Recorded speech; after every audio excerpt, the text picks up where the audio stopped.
सतगुरुदेव की जय। बंदी छोड़ कबीर परमेश्वर जी की जय। बंदी छोड़ गरीबदास जी महाराज जी की जय। स्वामी राम देवानंद जी गुरु महाराज जी की जय हो।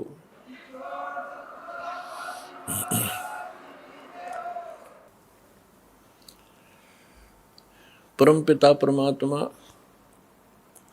पूर्ण ब्रह्म सारी सृष्टि के रचनहार कबीर देव कबीर साहेब बंदी छोड़ कबीर परमेश्वर जी ये आप सभी के पिता हैं, हम सभी के जनक हैं, पूरे असंख्य ब्रह्मांडों के ये पालक हैं। और पुण्यात्माओं, हम अपने पिता को भूल कर किसी अन्य से वो सुख, वो अपना राइट मांग रहे हैं जो कभी नहीं दे सकता, जो पिता दे सकता है। पिता अपने पुत्र पुत्री को अपनी सर्व संपत्ति दे देता है सहर्ष। पिता को छोड़कर यदि हम किसी रिलेटिव से ये आस करें, वो कभी नहीं हो सकता। ठीक इसी प्रकार हम अपने पिता को छोड़कर उस परम पिता सर्वशक्तिमान सर्वसृष्टि रचनहार कबीर परमेश्वर को छोड़कर हम अन्य भगवानों से वो डिमांड करते रहे, हमें सुख दे भगवान, हमें निरोग कर भगवान, आपत्तियों का निवारण करे परमात्मा। ये कभी नहीं कर सकते। एक समर्थ परमात्मा है जिसका आज तक हमें ज्ञान नहीं था, और वो यहाँ आकर 120 वर्ष रहे, अपनी महिमा बता भी गए और दिखा भी गए। लेकिन हम बालक हैं, बालक की बुद्धि बालक जैसी ही होती है। वो 1000 रुपये के नोट को पकड़कर पाड़ देता है, खेलता खेलता उसको फाड़ देता है, उसको कूड़े में डाल देता है, अग्नि में डाल देता है, क्योंकि उसको उसकी कीमत का पता नहीं। हमारे साथ ऐसा ही होता रहा, क्योंकि हम अध्यात्म ज्ञान से परिचित नहीं हो सके। क्योंकि जिन धर्म गुरुओं को हम आध्यात्मिक टीचर मानते थे, अध्यापक मानते थे, वो अध्यापक नहीं थे। वो तो आप और हमारे जैसे ही ज्ञान के सतर के व्यक्ति थे। उनको अपने धर्म के सदग्रंथों का भी ज्ञान नहीं था, और जिस कारण से हम परमात्मा को पहचानने में और उससे प्राप्त होने वाले सुखों को प्राप्त से वंचित रहे, असफल रहे। अब उसी परमेश्वर ने दया करी, यहाँ आके अपना भेद बता के चले गए। उसके बाद अपने प्यारी आत्माओं को मिले, जैसा भगवान मिला ही करते हैं, उनका विधान है। वेदों के अंदर प्रमाण है कि वो पूर्ण परमात्मा सर्व सृष्टि रचनहार सबका पालक ऊपर के लोक में रहता है, सतलोक में, और वहाँ से सह शरीर चलकर आता है। यहाँ नेक अच्छी आत्माओं को मिलता है जो दृढ़ भक्त होते, उनको अपने से परिचित करवाता है, सचखंड सतलोक ले जाता है, फिर उनको वापस छोड़ देता है। परमात्मा से परिचित वो महान आत्माएं संत उस परमेश्वर के यथार्थ ज्ञान का प्रचार किया करते हैं, लेकिन उनकी संख्या कम होती है और वो ज्ञान सत्य होता है। पूरा विश्व असत्य ज्ञान से परिपूर्ण होता है, ओतप्रोत होता है, जिस कारण से हम भगवान को भी ठुकरा दिया हमने, और उन महापुरुषों के अमृतवाणी को भी स्वीकार नहीं किया जिन्होंने परमात्मा को देखा और पाया था। उनमें से कौन कौन हैं? आदरणीय धर्मदास साहिब जी, आदरणीय मुल्कदास साहिब जी, आदरणीय नानक साहिब जी, आदरणीय दादू साहिब जी, आदरणीय गरीबदास साहिब जी, गांव छुड़ानी, जिला झज्जर, हरियाणा वाले। आदरणीय गीसा दास साहिब जी, गांव खेखड़ा, जिला बागपुर, पहले मेरठ था अब बागपुर हो गया, उत्तर प्रदेश में। और आदरणीय स्वामी रामानंद जी, काशी वाले ने। इन महापुरुषों को परमात्मा मिले, वो कबीर देव मिले, वो कबीर साहब मिले, अल्लाहू अकबर मिले, और उनको सचखंड लेकर गए, सतलोक लेकर गए, जहाँ भगवान रहता है और जहाँ हम सभी रहा करते थे।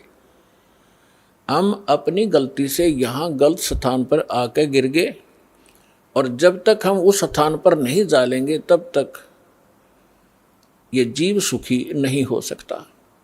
उन महापुरुषों को परमात्मा ने इसलिए परिचित करवाया कि वो गवाही देंगे कलयुग में कि हमने भगवान देखा और वो कहाँ रहता है।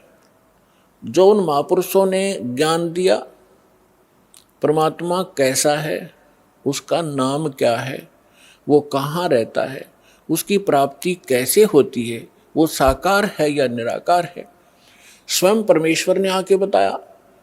और जिन्होंने भगवान को देखा, परमात्मा को देखा, उन्होंने वही बताया। और फिर जब दास के ऊपर कृपा की परमेश्वर ने, अपने ही सदग्रंथों को खोजा तो उन सदग्रंथों में वही पाया जो भगवान ने बताया था। और परमात्मा से परिचित जिन महापुरुषों के अभी आपके सामने नाम गिनवाए, इनने भी वही बताया था। और जो साधना हमारे सदग्रंथों में लिखी है, सबसे पहला प्रश्न यही आता है मन में कि भगवान किसने देखा है। अभी दास ने आपके रूबरू जिन महापुरुषों के शुभ नाम की गिनाए, इन्होंने भगवान को देखा है, इन्होंने भगवान को पाया है। और भगवान कैसा है? भगवान साकार है, मनुष्य दृश्य है, हमरे ही उनिहार है, हमारा सृजनहार। हमारा भगवान हमारे ही जैसी उनिहार का है, यानी मनुष्य दृश्य ही है, लेकिन उसके सामर्थ्य में और जीव के सामर्थ्य में दिन और रात का अंतर है। वो सर्वशक्तिमान है, सर्वसृष्टि रचनहार है, सबका पालक है, लेकिन है मनुष्य जैसा ही। फिर तीसरा आता है कि परमात्मा मिलता कैसे है। जैसे ज्ञान भी हो जाएगा, भगवान ऐसा है, भगवान वहाँ रहता है, परमात्मा ये सुख देता है, जब तक उसका समाधान नहीं मिला, उस स्थान को पाने की विधि प्रॉपर नहीं मिली, तो ज्ञान भी व्यर्थ है।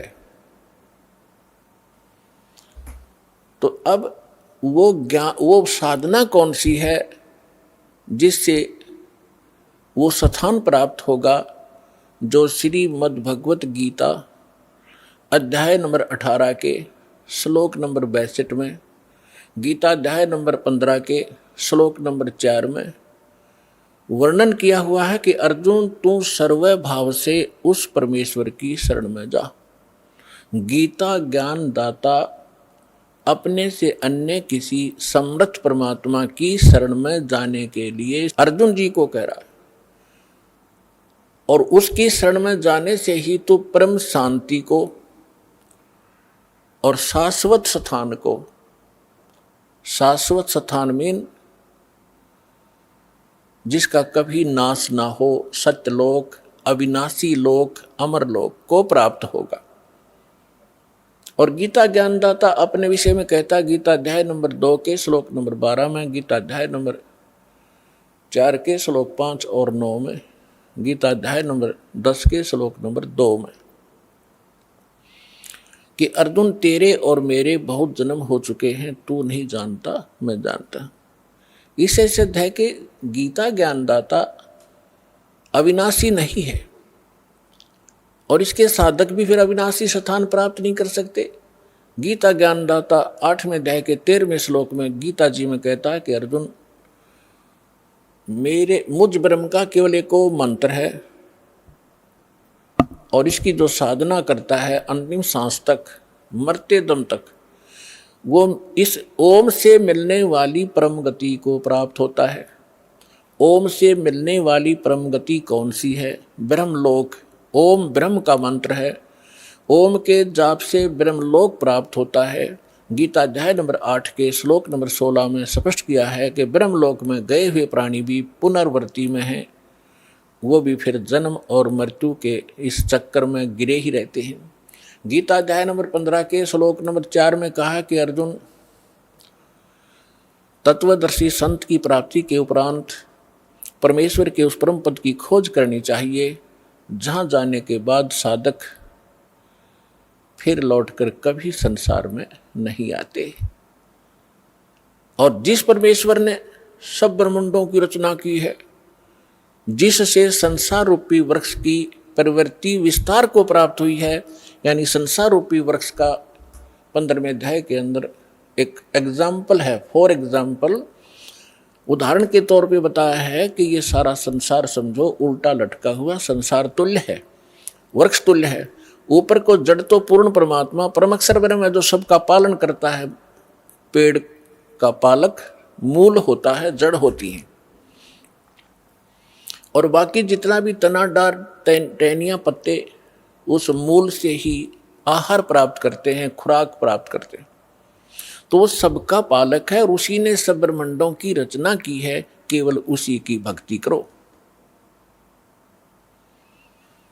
तो पुण्यात्माओं, आपका सौभाग्य है, आपकी किस्मत न्यारी है, और जिन पुण्यात्माओं को इस मनुष्य जीव, इस कलयुग के अंदर मानव शरीर प्राप्त है, तो वो बहुत ही पुण्यकर्मी प्राणी है पिछले जन्म जन्मांतर का, क्योंकि इस समय में मानव शरीर प्राप्त करना ये आम आत्मा के संस्कार नहीं है। और उससे भी अच्छी आत्माएं वो हैं जो सतलोक आश्रम बरवाला जिला हिसार में आकर दीक्षित हो रहे हैं। धन है उनके माता पिता जिनसे जन्म लिया। यहाँ आने से आपका मोक्ष होगा, आपके परिवार का मोक्ष होगा, आपके सर्व संकट दूर होंगे। सर्व संकट किसी प्रकार के हों, आर्थिक हों, शारीरिक हों, तीन ताप के हों, भूत प्रेत की बाधा हो, ये तो परमात्मा पहले करेगा।